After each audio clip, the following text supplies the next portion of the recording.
E você aí de casa, já ouviu falar no Uber? O aplicativo de celular que conecta uma pessoa, um passageiro, a um motorista particular. O serviço funciona por meio de uma rede de motoristas autônomos, com veículos próprios, cadastrados, para se tornarem parceiros pela empresa e prestar serviço de transporte a preços competitivos, obedecendo alguns critérios de padronização, que é o principal atrativo desse serviço. O passageiro, para você que não sabe como funciona, ele busca pelo celular e no celular ele vai ter a informação do motorista que está cadastrado e está mais próximo e já define também o valor normalmente que vai pagar. Enfim, esse aplicativo já está sendo utilizado em vários lugares do mundo, aqui no Brasil também em outras capitais, e agora chegou a vez de Manaus. Aqui está gerando bastante polêmica e sobre esse assunto que já foi parar na Câmara Municipal de Manaus, a gente vai conversar agora com o presidente da casa, o presidente da CMM, Wilke Barreto, que está aqui no Manhã no Ar. Seja muito bem-vindo ao programa, bom dia. Bom dia a todos os ouvintes e telespectadores do Manhã no Ar, estou à disposição. Esse assunto gerou muita polêmica em todas as capitais onde já está sendo, onde já foi implantado o Uber, que não foi diferente, inclusive houve protesto lá na Câmara dos taxistas, que formam a categoria que se diz mais prejudicada, uma vez que teme pela concorrência desse tipo de motorista autônomo com motorista que já está habilitado, já faz parte do processo de transporte da cidade, que é o táxi. Tanto que eles foram para lá na Câmara, diante desse protesto todo, a Câmara decidiu realizar algumas audiências para discutir o assunto, né? É inevitável, Adriano. Manaus, uma das grandes metrópoles do Brasil, um grande mercado consumidor. É importante, é natural a reação que teve os taxistas, porque eles estão lutando pela reserva de mercado. Importante que nós temos que levar em consideração que o foco principal é a população. Eu defendo a questão do Uber regulamentado, com regras claras, passando pela tutela do município, certo? Isso é um processo natural. Isso não é a primeira vez que ocorre em Manaus, é só recordar alguns anos atrás, vou botar 2013, a regulamentação dos mototáxis. Eu tive a oportunidade, à época, eu líder do governo, 2013, conduzir todo o processo daqueles 12 mil taxistas. E olha que não é fácil regulamentar, fiscalizar, etc. e tal, mas nós chegamos a um marco legal de leis, de regras, de igual modo executivo e alternativo, ou seja, toda vez que há um choque de segmentos, há um choque em cima de mercados, obviamente tem essa reação. O que cabe à Câmara? Discutir de forma madura, sem assodamento, ao longo desses meses. Porque, como bem você falou, a tendência do Uber é uma tendência mundial.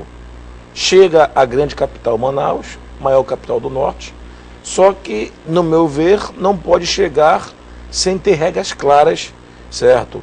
Para com isso garantir, principalmente, não é segmento A, B e C, a população, certo? Esse é o grande objetivo da Câmara. Lá na Câmara já tem um projeto, tramitando um projeto que quer proibir que o Uber seja utilizado aqui na capital. O projeto foi apresentado pelo vereador Lissandro Bessa nessa semana e agora começa também a discussão em torno desse projeto. A intenção desse projeto é que, de fato, não haja o uso ou que se regulamente? Nesse caso específico do projeto do vereador Bessa, é para restringir. Não abre nenhuma possibilidade de regulamentar. Que eu acredito que não prospera.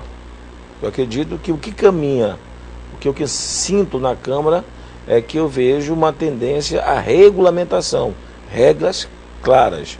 A gente percebe que o Uber funciona Brasil afora, mas muito solto, muito sem critérios, ou seja, é muito mais uma relação do motorista para com a empresa, ficando, vamos lá, limitado quando pagam a taxa de serviço. Eu acho que a questão precisa ser um pouco mais amarrada, porque nós estamos falando de concessão. Concessão, o ônibus, o mototáxi, o táxi, são concessões públicas, certo? Eles têm aquele direito de rodar e explorar esse mercado. E, obviamente, isso precisa passar pela fiscalização do município.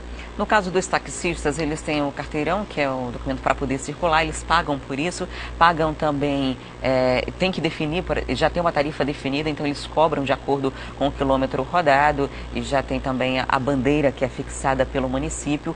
No caso do Uber, não tem nenhum tipo de regra nesse sentido no aplicativo.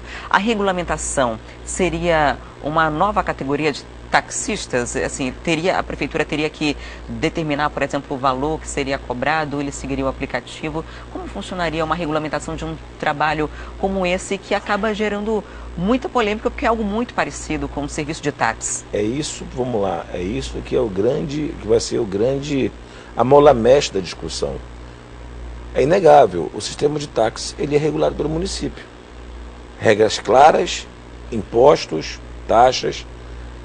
Colocar um sistema para competir com preços diferenciados e com carga tributária diferenciada, isso aí é surreal, isso não existe.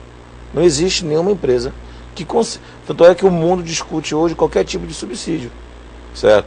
Então, esse é o nosso grande desafio. A Câmara vai discutir, fechar a questão em relação a um projeto de lei, mas quem regulamenta é o município. Eu, particularmente, de forma muito singela, defendo que não pode ficar da forma que está. Não podemos permitir que o Uber venha para Manaus com o taxista pagando taxas e impostos muito claros, ou seja, aí fica uma concorrência desleal, aí você realmente está trazendo um sistema literalmente predador. Eu acho que a concorrência é fundamental. A Câmara Municipal de Manaus não pode se apegar a segmentos A, B e C. Nós temos que entender o que é melhor para Manaus, certo? Então, por isso que nós vamos ter ao longo desses meses, eu acho que tempo suficiente, e o que eu posso garantir na condição de presidente é que a Câmara não precisa tratar esse assunto de forma soldada. No caso, levando em consideração experiências de outras capitais, já há algo previsto na possível regulamentação do Uber na cidade, de, por exemplo, definir a quantidade de motoristas que vai poder utilizar o aplicativo, ou uma tarifa, algo do tipo que possa regulamentar, ou ainda é uma discussão muito na fase embrionária, né, de se definir o que vai ser feito ou não em relação a esse aplicativo? Eu acredito o seguinte, que eu sempre digo que Manaus não deve ter vergonha de copiar aquilo que funciona. Nós temos que pegar como referência as outras cidades, que já estão em processo bem mais adiantado. Certo? É sabedor que em outras capitais também não funciona. O Rio de Janeiro não tem, uma grande metrópole não tem Uber. Certo? São Paulo passou recentemente por esse grande enfrentamento. Nós temos que pegar o exemplo das capitais que funcionam, pegar sentido na prática realmente. Porque se tiver que desonerar, tem que desonerar na direção do consumidor. Então, vamos lá, vamos trazer o Uber, não dá para regulamentar o Uber de uma forma muito eficaz, então desonera aqui os táxis também.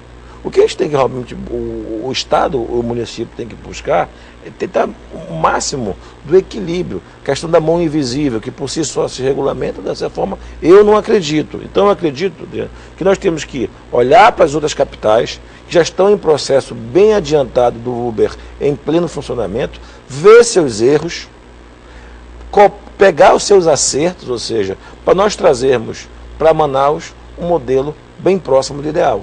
Esse é o nosso grande desafio. A assessoria do Uber diz que o aplicativo ele tem grande interesse, né, os donos em cidades, em capitais onde há problemas de mobilidade. A gente sabe que Manaus é uma dessas cidades, por isso vai fazer o possível para que aqui também seja utilizado. Agora, para começar essa discussão de Uber, vai ser a partir de quando? Já tem alguma data prevista? Já temos requerimentos aprovados para regras de audiências públicas, que obviamente foram todas designadas pela mesa para ser discutidas dentro do seio da comissão de transporte da mobilidade urbana que nós temos. Aí deixo muito à vontade os vereadores, as comissões, no seu cronograma. Obviamente teremos, como tivemos no passado, algumas caminhadas. Ninguém aprovou o mototáxi da noite para o dia. Nós passamos algum tempo, anos discutindo executivo alternativo. E acredito que, de igual modo, o Uber, nós temos aí, acredito que o ano de 2017 todo, certo? Acho que é suficiente para nós discutirmos essa matéria. Então a gente deve ter Uber regulamentado ou não em 2018? Eu acho que caminha, vamos lá, pode até ser que não seja regulamentado. A gente pode estar discutindo aqui e chegar lá no final, depois de um ano, entender que não é benéfico. Ou seja, os fatos por si só vão sendo acrescentados. Exemplos de outras capitais, do que deu certo, do que deu errado, ou seja, escutando o lado do taxista, escutando o lado da sociedade civil, porque nós temos que também trazer para a audiência a sociedade. A sociedade tem que ter assento. Não é só uma audiência pública entre Uber e táxi. Nós temos setores da sociedade. O cliente. Nossa atividade fim qual é? É a sociedade, é o cliente. Nós vamos escutar a sociedade. A Câmara tem possibilidade de fazer enquete. Nós temos possibilidade de consultar as redes sociais, a grande mídia, é possível fazer isso. Ou seja, um dos atores principais desse debate é a sociedade civil. Para a gente encerrar a discussão, quem está em casa acompanhando, tiver interesse em sugerir algo ou tem algum questionamento sobre esse aplicativo, pode procurar a Câmara de que forma? Bom, nós temos a ouvidoria da Câmara, nós temos a ouvidoria da Câmara, temos o site da Câmara, o portal da Câmara é um dos portais mais transparentes de parlamentos do país, certo? Eu acredito que a discussão está aberta, certo? Os próprios vereadores, a Câmara, Adriane, recebe mês quase 1.000 visitantes. Ou seja, dos 41 vereadores, ou seja, a discussão está aberta para todos. Presidente, muito obrigada por sua visita aqui no Manhã no Ar, por trazer esses esclarecimentos para a gente. Para mim é uma grande oportunidade, em nome da Câmara Municipal de Manaus. Espero voltar aqui outras vezes, com certeza com esse mesmo tema, para com isso nós consolidarmos e chegarmos a um diagnóstico do que é melhor para a nossa cidade. Recebi hoje aqui no programa o presidente da Câmara Municipal de Manaus, vereador Wilker Barreto.